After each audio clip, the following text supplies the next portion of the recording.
SASDOவின் பிரதான செய்திகள். முதலில் தலைப்புச் செய்திகள். ரணிலுக்கு பெருகும் ஆதரவு மற்றும் ஒரு கட்சி ஆதரவளிக்க தீர்மானம். பெருந்தோட்ட தொழிலாளர்களுக்கு ஜனாதிபதி வெளியிட்டுள்ள மகிழ்ச்சி தகவல். இலங்கைக்கு பெருந்தொகை டாலர் வழங்கும் அமெரிக்கா. தென்னிலங்கையில் 2 வெளிநாட்டு குழுக்களுக்கிடையில் கடும் மோதல். இலங்கையில் அதிர்ச்சி சம்பவம். ஆம்புலன்ஸில் பெண் ஊழியர் பாலியல் துஷ்பிரயோகம். பாலஸ்தீனத்தில் பள்ளிவாசல் முகாம் மீது இஸ்ரேல் கோர தாக்குதல். தொடர்பன விரிவான செய்திகள். தாயக செய்திகள். ஸ்ரீலங்கா மக்கள் கட்சி இம்முறை ஜனாதிபதி தேர்தலில் ரணில் விக்ரமசிங்கவிற்கு ஆதரவளிக்க தீர்மானித்துள்ளது. இதனை அக்கட்சியின் தலைவரும் நாடாளுமன்ற உறுப்பினருமான அசங்கு நவரட்ன தெரிவித்துள்ளார். இதேவேளை எதிர்வரும் ஜனாதிபதி தேர்தலில் ரணில் விக்ரமசிங்கவிற்கு ஆதரவளிக்க அமைச்சர் பவித்ரா வன்னியாராச்சி தீர்மானித்துள்ளார். தனது ஆதரவாளர்களின் வேண்டுகோளுக்கிணங்க இந்த முடிவை தான் எடுத்ததாக தெரிவித்துள்ளார். நான் ஸ்ரீலங்கா பொதுஜன பெரமுனவில் தொடர்ந்தும் இருந்தும் எதிர்வரும் ஜனாதிபதி தேர்தலில் சுயேட்சை வேட்பாளராக களமிறங்கிய ரணில் விக்ரமசிங்கவிற்கு எனது ஆதரவை வழங்க தீர்மானித்துள்ளேன் என்று பவித்ரா வன்னியாராச்சி தெரிவித்துள்ளார்.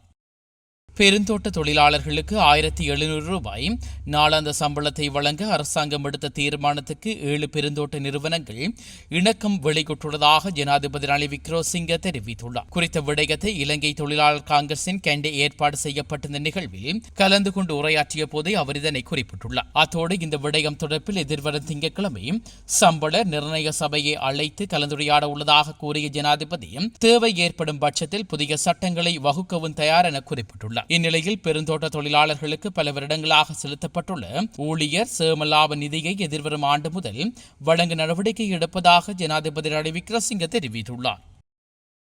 இலங்கைக்கு மேலும் 24.5 மில்லியன் டாலர்களை வழங்குவதற்கு அமெரிக்கா இணக்கம் தெரிவித்துள்ளது.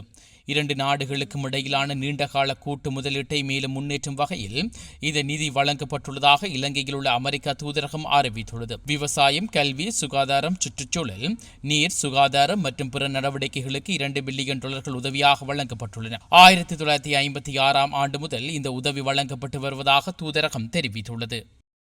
வாதுவ பிரதேசத்தில் பயணித்துக் கொண்டிருந்த சீன பிரஜை 2 ஹோட்டலில் வைத்து தாக்கி விடுதியின் சொத்துக்களுக்கு சேதம் விளைவித்த 2 வெளிநாட்டவர்கள் கைது செய்யப்பட்டுள்ளனர். நேபாளத்தைச் சேர்ந்த பதாக் அனீஸ் மற்றும் அச்சாரியா கல்யாண் ஆகிய இருவரும் கைது செய்யப்பட்டுள்ளதாக போலீசார் குறிப்பிட்டுள்ளனர். போலீசாரின் தகவலுக்கமைய நேபாள நாட்டவர்கள் என்று சந்தேகிக்கப்படும் 2 சீன பிரஜைகள் குழுவுடன் உரையாடிய பின்னர் அவர்களை தாக்கி சொத்துக்களை சேதப்படுத்தினர். சந்தேக நபர்கள் பாணதுறை நீதிவான் நீதிமன்றத்தில் ஆயர்படுத்தப்பட உள்ளனர். விபத்து சிக்கி காயமடைந்த நபரொருவரை ஆம்புலன்ஸ் சேவை மூலம் வைத்தியசாலைக்கு அழைத்துச் சென்ற ராணுவ சிப்பாய் ஒருவர் ஆம்புலன்ஸில் இருந்த பெண் ஊழியர் ஒருவரை பாலியல் துஷ்பிரயோகம் செய்த சம்பவம் அதிர்ச்சியை ஏற்படுத்தியுள்ளது. இந்நிலையில் சம்பவம் தொடர்பில் பனாங்குட ராணுவ முகாமில் கடமையாற்றும் ராணுவ சிப்பாய் கைது செய்யப்பட்டுள்ளதாக ஹொரணை தலைமையக போலீசார் தெரிவித்துள்ளனர். சம்பவம் தொடர்பில் மேலும் தெரிய வருகையில் சந்தேக நபரான ராணுவ சிப்பாயின் சகோதரர் ஒருவர் ஹொரணை பிரதேசத்தில் இடம்பெற்ற விபத்தில் சிக்கி படுகாயமடைந்துள்ளார். இதனையடுத்து படுகாயமடைந்தவரை 1990 ஆம்புலன்ஸ் சேவை மூலம் வைத்தியசாலைக்கு அழைத்துச் செல்கையில் சந்தேக நபரான ராணுவ சிப்பாயும் ஆம்புலன்ஸில் ஏறியுள்ளார். இதன்போது சந்தேக நபரான ராணுவ சிப்பாய் ஆம்புலன்ஸில் இருந்த பெண் ஊழியரையும் பாலியல் துஷ்பிரயோகம் செய்துள்ளதாக போலீசார் தெரிவித்துள்ளனர். பாதிக்கப்பட்ட பெண் இது தொடர்பில் போலீஸ் அதிகாரியொருவருடன் தெரிவித்ததை அடுத்து ராணுவ சிப்பாய் போலீஸ் அதிகாரியையும் வைத்தியசாலையின் அதிகாரியொருவரையும் அச்சுறுத்தியதாகவும் போலீசார் கூறியுள்ளார். இந்நிலையில் சந்தேக நபர் அதிக மது போதையில் இருந்துள்ளதாக தெரிவித்துள்ள ஹொரணை தலைமையக போலீசார் மேலதிக விசாரணைகளுக்கு மேற்கொண்டு வருகின்றனர். உலகச் செய்திகள்.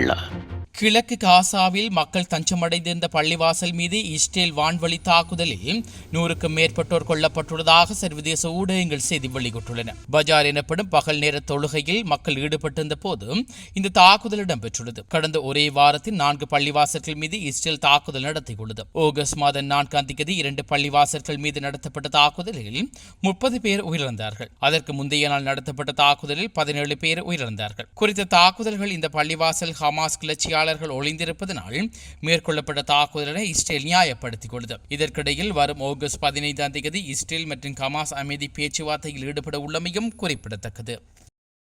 மீண்டும் தலைப்புச் செய்திகள். ரணிலுக்கு பெருகும் ஆதரவு மற்றும் ஒரு கட்சி ஆதரவளிக்க தீர்மானம்.